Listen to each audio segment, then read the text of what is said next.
TV 24 news ವಾಹಿನಿಗೆ ಸ್ವಾಗತ. ಇಂದು ಬೆಳಗ್ಗೆ ಚೆನ್ನಮ್ಮ ಸರ್ಕಲ್ನಲ್ಲಿ ಕರ್ನಾಟಕ ರಾಜ್ಯ CITU centre of Indian trade unions ನೇತೃತ್ವದಲ್ಲಿ ಭಾರೀ ಪ್ರತಿಭಟನೆ ಜರುಗಿದೆ.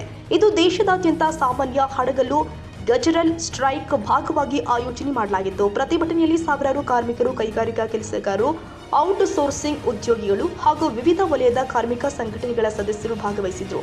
ಅವರು ಕೇಂದ್ರ ಸರ್ಕಾರದ 4 ಕಾರ್ಮಿಕ ಸಂಹಿತೆಗಳನ್ನು ಲೇಬರ್ ಕೋಡ್ಸ್ ರದ್ದುಪಡಿಸುವಂತೆ, ಕಾರ್ಮಿಕರ ಹಕ್ಕುಗಳ ಸಂರಕ್ಷಣೆ, ಕನಿಷ್ಠ ವೇತನ ಹೆಚ್ಚಳ, ಸಾಮಾಜಿಕ ಭದ್ರತೆ, ಖಾಸಗೀಕರಣ ವಿರೋಧ ಮತ್ತು ಇತರ ಬೇಡಿಕೆಗಳನ್ನು ಮುಂದಿಟ್ಟುಕೊಂಡು ಘೋಷಣೆಗಳನ್ನು ಕೂಗಿದ್ದಾರೆ.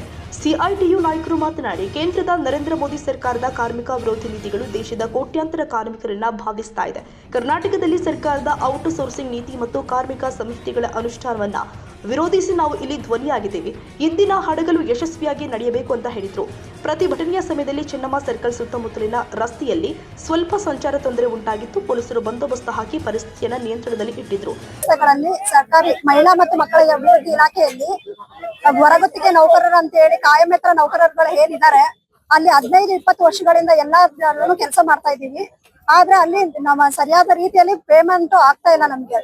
ಆಮೇಲೆ ಮಾನವ ಏಜೆನ್ಸಿ ಸಂಪನ್ಮೂಲ ಅಂತ ಇರೋದ್ರಿಂದ ಅಲ್ಲಿಂದ ನಮ್ಗೆ ನೇರ ಪಾವತಿ ಬೇಕಾಗಿದೆ. ಈ ಮಾನವ ಸಂಪನ್ಮೂಲ ಏಜೆನ್ಸಿನ ಹೊರತುಪಡಿಸಿ ಅದನ್ನ ಬಿಡಬೇಕು. ಯಾಕಂದ್ರೆ ಏಜೆನ್ಸಿಯಿಂದ ಎಲ್ಲರಿಗೂ ನಮ್ಗೆ ಪೇಮೆಂಟ್ ಸರಿಯಾದ ರೀತಿಯಲ್ಲಿ ಆಗ್ತಾ ಇಲ್ಲ. GST, PF, ESI ಈ ತರ ಎಲ್ಲ ಕಡಿತ ಆಗಿರೋದ್ರಿಂದ ಜೀವನ ನಡೆಸೋದು ತುಂಬಾನೇ ಕಷ್ಟ ಆಗಿದೆ. ಪೇಮೆಂಟ್ 25,000 ಅಂದ್ರೂ ಕೈಗೆ ಬರುವಂತದ್ದು 15,000 ರೂಪಾಯಿ ಆಗುತ್ತೆ. ಇದರಿಂದ ನಮ್ಮ ಜೀವನಕ್ಕೆ ಬಹಳ ತೊಂದರೆಗಳಾಗ್ತಾ ಇದಾವೆ. ದಿನನಿತ್ಯದ ಕೆಲಸಗಳಿಗೆ, ದಿನನಿತ್ಯದ ಇದಕ್ಕೆ ಖರ್ಚು ವೆಚ್ಚಗಳು ತುಂಬಾ ಆಗ್ತಿರೋದ್ರಿಂದ ಪೇಮೆಂಟ್ ನ ಹೆಚ್ಚು ಮಾಡ್ತೀವಿ ಅಂತ ಸರ್ಕಾರ ಹೇಳ್ತಾ ಇದೆ. ಬಟ್ ಆ ಸರ್ಕಾರ ಹೆಚ್ಚು ಮಾಡ್ತಿರೋಂತ ಪೇಮೆಂಟ್ ಹೊರಗುತ್ತಿಗೆ ನೌಕರರಿಗೆ ಸಿಗ್ತಾ ಇಲ್ಲ. ಆಮೇಲೆ ನಮ್ಗೆ ಹೊರಗುತ್ತಿಗೆ ಅನ್ನೋದನ್ನ ತೆಗೆದು ಹಾಕ್ಬಿಟ್ಟು ಗುತ್ತಿಗೆ ಪದ್ಧತಿಯಲ್ಲಿ ಅಂತ ಕೂಡ ಕೆಲವೊಂದು ಸ್ಕೀಮ್ಗಳನ್ನ ತಗೊಂಡಿದ್ದಾರೆ. ಆದ್ರೆ ನಮಗೆ ಸರಿಯಾದ ರೀತಿಯಲ್ಲಿ ಪೇಮೆಂಟ್ ಆಗ್ತಾ ಇಲ್ಲ. ನಮ್ಗೆ ಸೇವಾ ಭದ್ರತೆನ ಕೊಡ್ಬೇಕು ಅಂತ ಹೇಳ್ಬಿಟ್ಟು ಎಲ್ಲಾ ಕಾಯಮಿತರ ನಾವು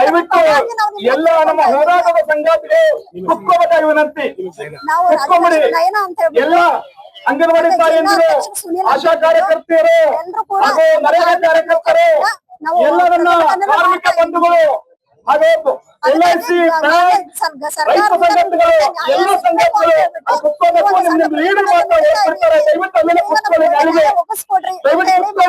ಎಲ್ಲರಿಗೂ ಅವಕಾಶ ಇದೆ.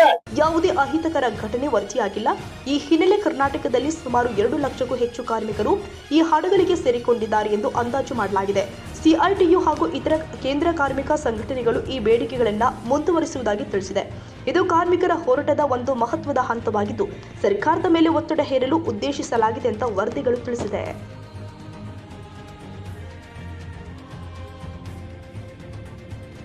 ಕನ್ನಡಿಗರ ಮೆಚ್ಚಿನ ನಿಮ್ಮ ಟಿವಿ 24 ಕನ್ನಡ ನ್ಯೂಸ್ ವಾಹಿನಿ ಇದೀಗ ಟಿವಿಯಲ್ಲಿ ಲಭ್ಯ.